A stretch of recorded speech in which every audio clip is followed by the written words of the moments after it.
পালং শাক খাওয়া নিয়ে এত নকর-চকর, অথচ যেই বললাম সবুজ রঙের পরোটা খাবি সাথেই রাজি হয়ে গেল। আমিও আর সুযোগের হাতছাড়া না করে ফটাফট বানিয়ে নিলাম। পালং শাক কড়াইয়ে গরম জলের মধ্যে অল্প ভাপিয়ে তারপর ঠান্ডা জলে ধুয়ে মিক্সির জারেতে নিয়ে কাঁচা লঙ্কা রসুন দিয়ে একদম মিহি পেস্ট তৈরি করে নিলাম। এদিকে আরেকটি বোলের মধ্যে আটা, পরিমাণ মতো লবণ আর ওই পালং শাকের পেস্টটা অল্প অল্প পরিমাণে দিয়ে ভালো করে মেখে নিলাম।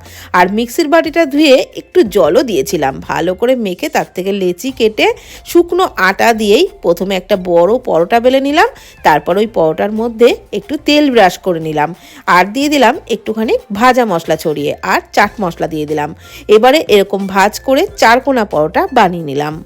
এবার ওই লেচিটাকে একটু শুকনো আটা দিয়ে একটা চারকোনা পরোটা তৈরি করে নিলাম। তাওয়াতে প্রথমে তেল ছাড়া দুপিঠ ভালো করে সেঁকে নিলাম, তারপর অল্প বাটার দিয়ে দুপাশ বেশ লালচে করে ভেজে নিলাম। তো সবজি খাওয়া নিয়ে সবার বাড়ির ছেলে মেয়েদেরই এরকম নখর-চকর চলে, আর তাদের যদি এরকম রং বেরঙের খাবার বানিয়ে দেওয়া হয় তাহলে তো তাদের খুশি আর দেখে কে।